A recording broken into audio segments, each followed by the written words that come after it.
Welcome to Bite at a Time Books, where we read you your favorite classics one bite at a time.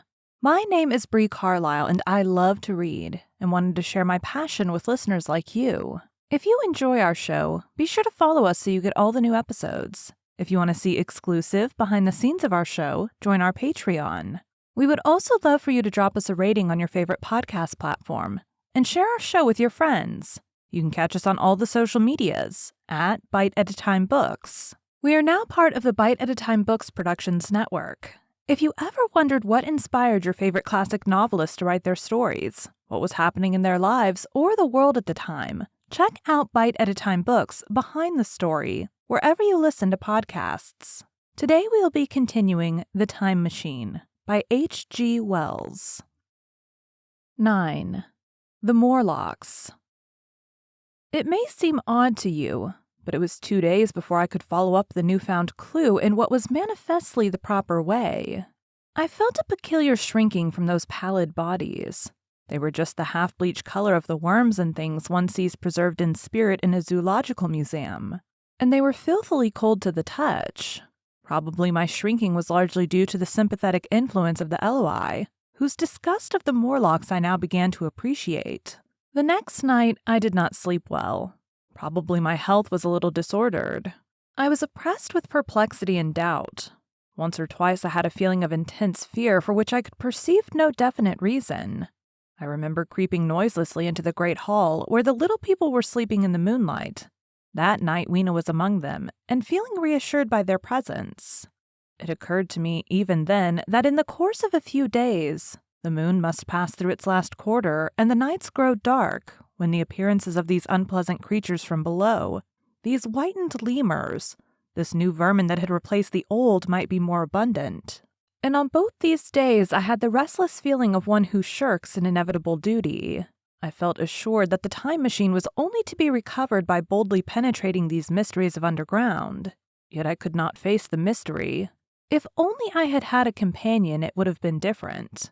But I was so horribly alone. And even to clamber down into the darkness of the well appalled me. I don't know if you will understand my feeling, but I never felt quite safe at my back. It was this restlessness, this insecurity perhaps, that drove me further and further afield in my exploring expeditions. Going to the southwestward towards the rising country that is now called Combe Wood, I observed far off, in the direction of 19th century Banstead, a vast green structure, different in character from any I had hitherto seen. It was larger than the largest of the places or ruins I knew, and the facade had an oriental look, the face of it having the luster, as well as the pale green tint, a kind of bluish green of a certain type of Chinese porcelain. This difference in aspect suggested a difference in use, and I was minded to push on and explore. But the day was growing late, and I had come upon the site of the place after a long and tiring circuit, so I resolved to hold over the adventure for the following day, and I returned to the welcome and the caresses of little Weena. But next morning I perceived clearly enough that my curiosity regarding the palace of green porcelain was a piece of self-deception, to enable me to shirk, by another day, an experience I dreaded. I resolved I would make the descent without further waste of time, and started out in the early morning towards a well near the ruins of granite and aluminum. Little Weena ran with me. She danced beside me to the well, but when she saw me lean over the mouth and look downward, she seemed strangely disconcerted. "Goodbye, little Weena," I said, kissing her, and then putting her down. I began to feel over the parapet for the climbing hooks. Rather hastily, I may as well confess, for I feared my courage might leak away. At first she watched me in amazement. Then she gave a most piteous cry, and running to me, she began to pull at me with her little hands. I think her opposition nerved me rather to proceed. I shook her off, perhaps a little roughly, and in another moment I was in the throat of the well. I saw her agonized face over the parapet, and smiled to reassure her. Then I had to look down at the unstable hooks to which I clung. I had to clamber down a shaft of perhaps 200 yards. The descent was effected by means of metallic bars projecting from the sides of the well, and these being adapted to the needs of a creature much smaller and lighter than myself, I was speedily cramped and fatigued by the descent. And not simply fatigued. One of the bars bent suddenly under my weight and almost swung me off into the blackness beneath. For a moment I hung on by one hand, and after that experience I did not dare to rest again. Though my arms and back were presently acutely painful, I went on clambering down the sheer descent with as quick a motion as possible. Glancing upward, I saw Weena's head showed as a round black projection. The thudding sound of a machine below grew louder and more oppressive. Everything save that little disc above was profoundly dark, and when I looked up again, Weena had disappeared. I was in an agony of discomfort. I had some thought of trying to go up the shaft again and leave the underworld alone, but even while I turned this over in my mind, I continued to descend. At last, with intense relief, I saw dimly coming up a foot to the right of me a slender loophole in the wall. Swinging myself in, I found it was the aperture of a narrow horizontal tunnel in which I could lie down and rest. It was not too soon. My arms ached, my back was cramped, and I was trembling with the prolonged terror of a fall. Besides this, the unbroken darkness had had a distressing effect upon my eyes.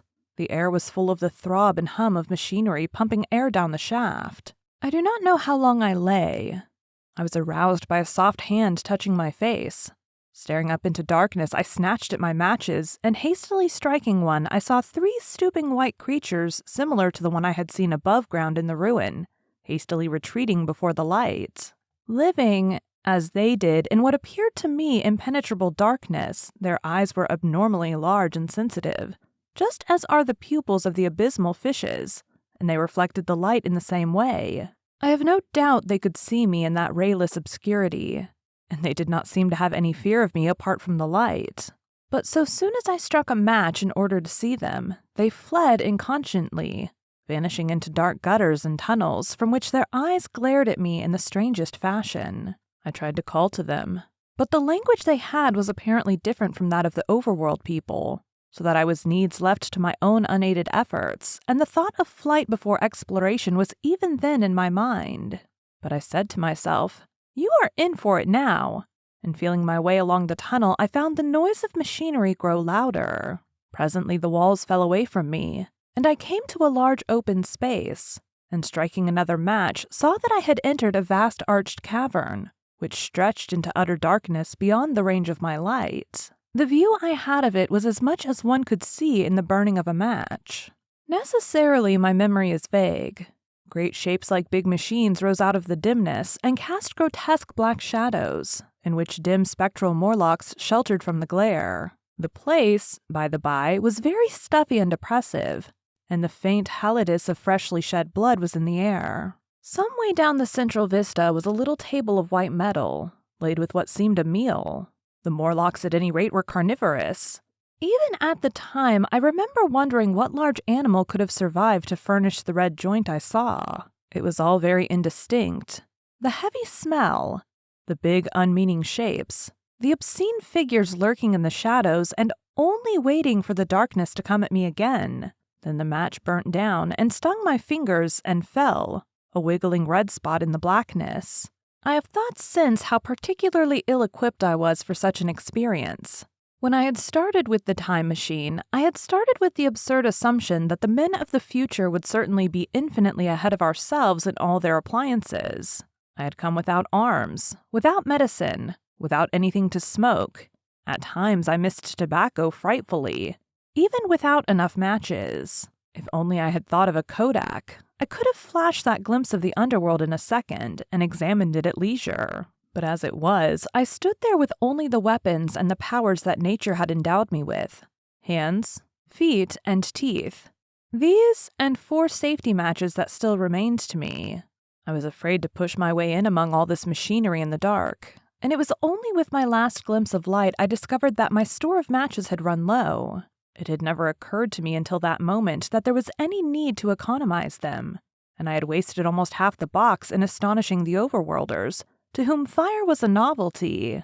Now, as I say, I had 4 left, and while I stood in the dark, a hand touched mine. Lank fingers came feeling over my face, and I was sensible of a peculiar, unpleasant odor. I fancied I heard the breathing of a crowd of those dreadful little beings about me. I felt the box of matches in my hand being gently disengaged, and other hands behind me plucking at my clothing. The sense of these unseen creatures examining me was indescribably unpleasant. The sudden realization of my ignorance of their ways of thinking and doing came home to me very vividly in the darkness. I shouted at them as loudly as I could. They started away, and then I could feel them approaching me again. They clutched at me more boldly, whispering odd sounds to each other. I shivered violently and shouted again, rather discordantly.